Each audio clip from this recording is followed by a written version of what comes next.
Xfinity Series races back from 2005 to 2008. So Daniel, and we're going to take some questions from the media, but I've got a few things I want to talk to him about. So I guess first and foremost, Daniel, a few weeks ago, you were part of a big announcement, NASCAR, and I was listening to an interview you did yesterday about the 2025 schedule. I think this race that got announced, you said this was something that was a dream come true for you. No, for sure, Larry. First of all, good morning, everyone. Thank you for being here. Definitely, this year has been unbelievable for myself. A lot of great things happening to myself, not just inside the racetrack, but also outside the racetrack, and it's been a blessing, honestly, to be in this position, and obviously, the Mexico City race has been something that it's been cooking for a long time. At times, I had doubts if it was going to happen or not, because this was something that these conversations were happening for years, and at times things were getting super excited. So it was really a dream come true to be in Mexico City a few weeks ago and made the announcement that the Cup Series and the Xfinity Series are gonna be in Mexico City with a points race. Actually, Adrián and I, we've been talking a lot about his experience back then, because obviously Adrián had a lot of experience racing Champ Car at the time, NASCAR, and different series, and the energy and the people, how excited people get, when there's a Mexican driver. He will give me all his advice, because obviously Adrián, he's been there, he's seen that, so yeah, super excited about it. So Adrian, he said you had been there. You ran all 4 of those races in the Xfinity Series, got a top 10 finish in 2007. What do you feel like is the significance of the top 2 series of NASCAR going to Mexico City? And you and I were talking last night, I think turn 12 is named after you. So that has to be pretty special. That's right. Good morning, Larry. Good morning, everybody. Well, it's an honor to be here with Danny. He's one of our great assets in Mexico. I'm very happy that he invited me to come. So yes, Mexico is going to be a big thing, a big deal for you, for Danny, because to race in front of your home country is so special. With that comes a lot of pressure. It comes, always you want to perform in front of your fans. But it will be so special and a cornerstone for his career, because from there, I think a lot of good things will happen for him. So representing Mexico, especially how good he's done in NASCAR now, and bringing those 2 big races to Mexico. We had the Busch race at the time, and it was extremely successful. So for us, it's really a big honor to have NASCAR in Mexico and having Danny representing us. So it's going to be good. So Daniel, talking about this race later on today, speaking of Mexico and the Mexican heritage, pretty special paint scheme. We actually watched the video last night, how that all came about. You played a role in this paint scheme. Kind of tell us how this all unfolded and came about. Yeah, so, first of all, super fortunate to have Quaker State on my corner. Obviously, a brand that loves the Hispanic culture. Obviously, a brand that is super popular in Mexico. And several months ago, they came to me with the idea about designing a car, and for this race, for the Quaker State 400. But not just that, designing a car with a Mexican artist. So we started the process from scratch. So we started the process together, looking for a Mexican artist that I can connect with. And then once we picked Cynthia, a Mexican artist, we start, getting together, brainstorming how this can look like, what kind of things I like, what kind of things I would like to see in the race car, and really, the race car to me is very personal, because I had already a lot to do with the car, even though I didn't design it. Cynthia did it, but I had a lot of thoughts in it. And obviously super thankful to Quaker State for bringing the idea and for helping me making it happen. You know, that's a big deal. In Track House, as I mentioned last night, in Track House we're very, very fortunate to have great partners, great sponsors. We're very blessed. But Quaker State definitely put it in a whole different level when they do things like this. You know, helping me and allowing me to design a car that to me is very personal and you know, opening in the Hispanic Heritage Month. You know, so it's a what a great timing. And like the marketing lady told you last night, you gotta win this thing by more than 3/1000ths of a second where the fans can see the car, because they couldn't see it back in February. Adrian, it's been a while since you've been a part of NASCAR, but I know you've been following it closely. Kind of tell me what you see with NASCAR, in particular with this Gen 7 car that we're racing today.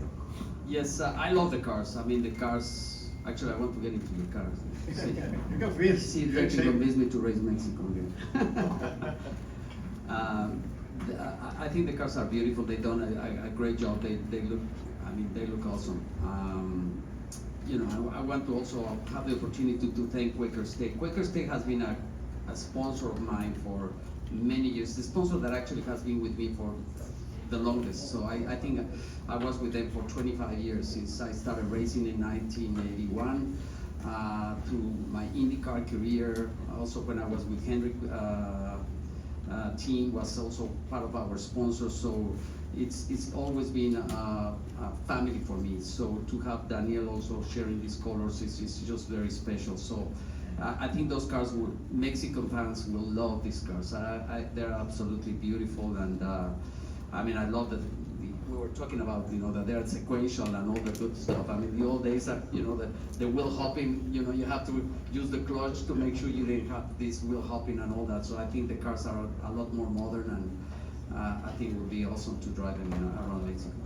So Daniel, obviously Quaker State is special to Adrian for a number of reasons. Very special to me. My first 3 wins as a Cup Series crew chief came with Quaker State back in the late 80s and 1990. Some exciting news.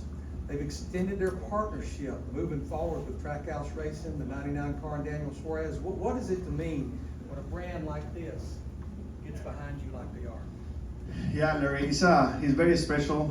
Super thankful to Quaker State and already everyone at Trackhouse for helping putting this together. To me, you know, I mean, some of you guys know me by now in a very personal level, and when I grew up working in cars in the shop of my dad down in Mexico, you know, learning how to work on engines, learning how to do brakes, learning how to weld, do metal work, things like that.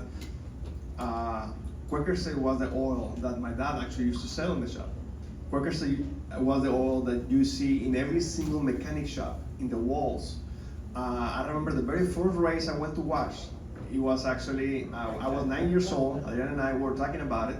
It was a champ car race, and Adrian was running the Quaker State car. So I feel like Quaker State has been with me for a very, very long time, and it's crazy how life works and it goes full circle. And now, you know, from being a huge fan of the brand to now being able to represent the brand in an international level, it's super special. I feel very, very blessed to be in this position. I'm very thankful. It's definitely very special. So I guess we have some time to open it up for questions. If you raise your hand, I know the ladies, they've got a microphone they'll bring to you. Tell us who you are and question for Daniel or Adrian.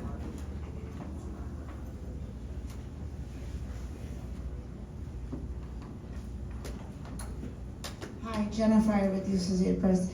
Adrian, Daniel and I were talking the other day. He said that he grew up an Adrian Fernandez fan, and that he was very excited you were going to be his guest this weekend. Where did the connection between you two start? Is it a Carlos thing? I understand how he might have grown up an Adrian fan, but how did you two actually meet and get involved with each other? How did we meet? No, I was waiting for your answer. Where did we meet? I don't know. It's been a while. I think we met the very first time we met. It was in an event in Mexico. I think back then, Telmex used to do like a whole sponsor event, and Yeah. they were bringing all the different pro drivers. At the time you were already a pro driver, and I was just one of the kids that was just getting started. And then that was kind of like the informal introduction, Yeah. and then later on, you know, Yeah. you came to some races with me in the Xfinity Series That's in right. 2015. Yeah, I think you know, I remember Danny when, you know, obviously he was coming around the NASCAR Mexico with Carlos Slim, and one of the nice things about Daniel is you know, he's such a nice guy. He represents us really well. He has never lost ground. He's really nice with people, and you know, for him to have made this ¿cómo le llamas? The throwback that he did on honor of my career and what I represent for Mexico, it's really special. You don't have these days these guys, you know, that they do these type of things. You know, a lot of the drivers these days, they just go into their career and they forget about, you know, where everything started. And I think for him to have that special moment was very, very good. I couldn't be with him at that particular race because I bought a 1970 BRM Formula One that our heroes Pedro Rodriguez raced in Formula One. So I bought this car and I actually run it in Monaco in the Monaco Grand Prix Historics. So unfortunately we couldn't be together. So we talk about it and I said, well, I have to come at some stage to see you and support you. And I'm very happy to be with him. So it's I love to see him, you know, racing and represent us the way he is and what he represents for Mexico, in Mexico as a country and outside Mexico. So very, very happy to be here. Jacob Seelman, Race Face Digital. Adrian, I actually got two quick ones for you.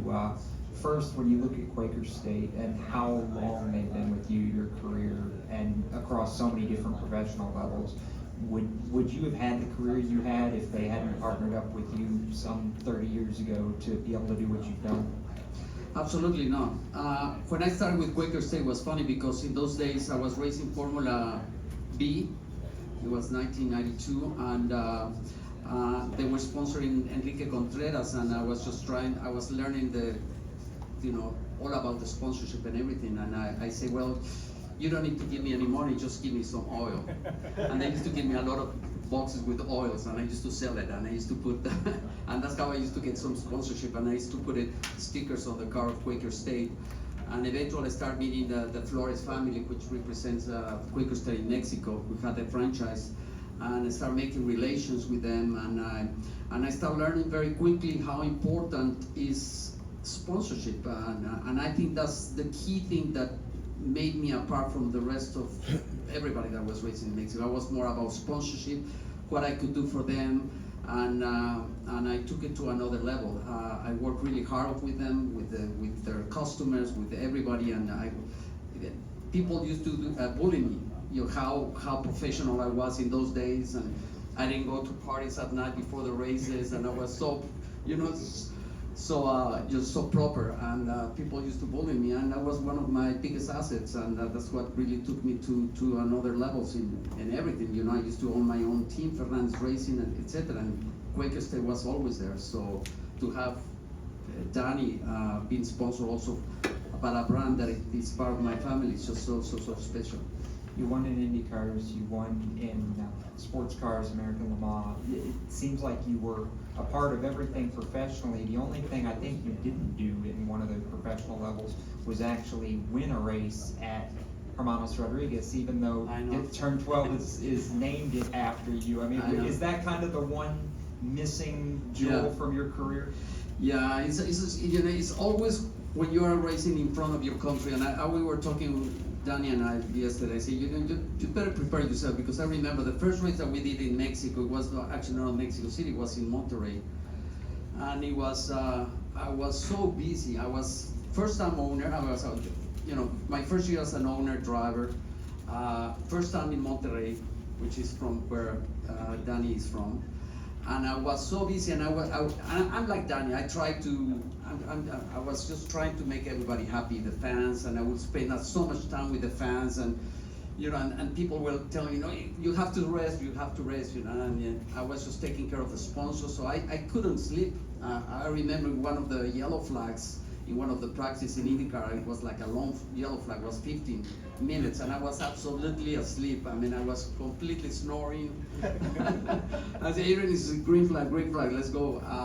So, you know, as much as the compromise he has and he wants to take care of everybody, you know, his people really need to make sure that he has the time to focus on race, because it's such an important race. The NASCAR races that I did in Mexico were always very special. The first one I remember, I was pretty fast, I always top 3, and then came qualifying, and you know, they used to tape all the grill and all that, and the car was so loose, I lost it. I was getting too excited. I lost in one of the S's.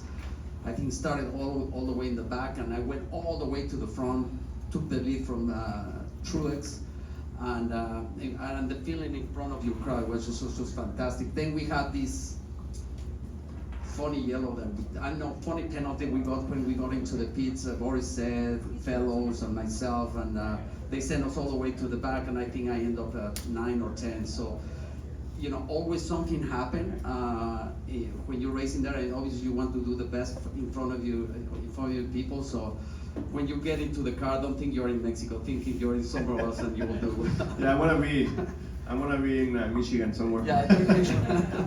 Hey, Daniel, 9 months, we could get Justin Marks to fire up the old Project 91 car.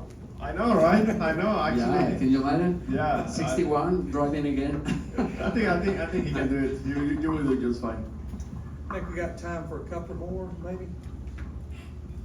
Sure, Jordan kicking the tires on that. That actually was going to be my question for Adrian. Have you considered talking to these guys? Tricos is known for putting drivers in cars for some one-off deals. Maybe you can work something out to race in Mexico next year with us. I tell you, sometimes I think about it, and you know, I'm 61. I just sometimes feel you are 30 for it. And I remember in Monaco, I was driving this 1970 VRN car. I mean, the owner, the guy who was preparing me the car, say, "Hey, don't forget, this car doesn't know that we're in 2024. It's still the car that ran in those days," and it was so physical, so hot, and all that. You know, after 8 laps, I was looking, what is that white flag? But no, I mean, honestly, I mean, it will be fantastic. Obviously, I haven't raced in 12 years, but I was extremely competitive in all the road courses in NASCAR. Obviously, the ovals always took more time for me to get used to it, but. For now, I think we just have to focus on Daniel and helping him, and something happen will be a big surprise. But right now, I think Daniel will be our lead driver, and I think will be just fantastic to have us there. We have better simulators now, so you can prepare. I know, I heard that. I heard the whole sport has changed a lot. I mean, I think it would be easier in some ways, because before you have to synchronize the gears, and it was a much more challenging driving the cars that you have now. And Larry was telling me all the things they have now, and with the sequential, it's a big game changer. I mean, because you don't have to worry about synchronizing the way we used to. You said you don't have to worry about wheel hop anymore, Daniel. Yeah, no. You don't have any wheel hopping now? No, now you have lock, like a go-kart. You know, now you lock the tire, but since the rear suspension is independent, you know, you just lock the rears, which I love actually. Because Well, you now can it's go over. easy, you see. So it's kind of different, you know. I really like it. Now we have huge brakes. Yeah. So What about the physical part of it? the physical part is It's just the heat still. Yeah, it's actually even hotter than before. Really? Yeah, it's even hotter because now With my we're chicken going- legs, I will have some problems. Chicken legs. I think we got time for maybe one more. Right back there. Yeah, Alfred Fernandez, Southern Racing Radio. Excuse me. So when I've talked to drivers who race at their home track, they're very excited, very motivated, because not only, you know, they're in front of their home fans, they're in front of, you know, everyone. For you personally, going to be able to race in Mexico in front of your home fans, and for Chase Elliott, he's got the state of Georgia. For you, you got the entire country behind you. So how excited and how motivated are for you to be able to perform in front of your home fans and possibly win that race, and the emotions that you'll feel if you do go across the finish line and get that checkered flag?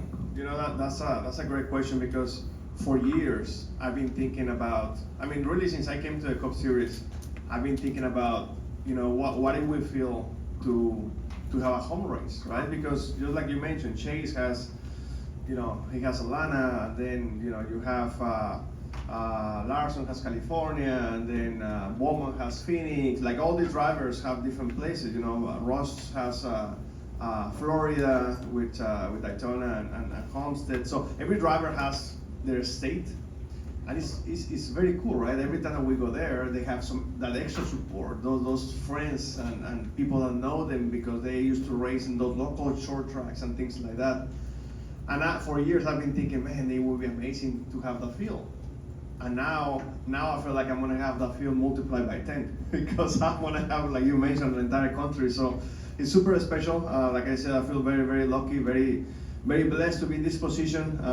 The timing is just right. You know, sometimes sometimes the time just has to be right. You know, maybe if I was coming into NASCAR 20 years ago, I was never gonna have this opportunity. But I feel like, you know, the timing is just right now, where NASCAR is already really thinking outside the box in many different things. You know, the LA Coliseum, the Chicago race, now going international. It wouldn't surprise me if we go to, you know, Canada in a few years or in a couple of years. Who knows? Like, I feel like NASCAR is doing an amazing job right now, thinking outside the box, and I just feel very, very fortunate that right now I'm getting in the best part of my career, where I can take a full advantage of those opportunities. And just if I can add that to that, Larry, is I just want to congratulate NASCAR for making this happen. I mean, it's they really stepped it up and talked to, you know, dealt with the people from Mexico to make it happen. And you know, I was surprised that it happened because I thought NASCAR would never take the big one to there. But now Mexico is in a very special place, so I think it will be a plus for the series, and it will be a plus for Mexico. So I think they did a tremendous job, and you know, all the management. I mean, I have to congratulate them because this is a big deal. Yeah, I've got to say, 2 weeks into this announcement, I've heard nothing but positive from everybody within the industry, from fans. I think everybody's pretty excited. We know you guys are busy. Adrian, it's been great to see you back at the racetrack. I've really enjoyed hanging out with you and your son the last day and a half. And Daniel, good luck tonight in that Quaker State Chevrolet. I know there's a lot of Quaker State folks that want to see you right there, but there will be a minimum of 9 drivers that advance to the next round based on points, and I know you know that. Yeah, no, that's right. I'm super excited about today. We have already a good car, and looking forward to putting a show for all of you guys. All right, thank you all, and then enjoy the Quaker State 400 this afternoon.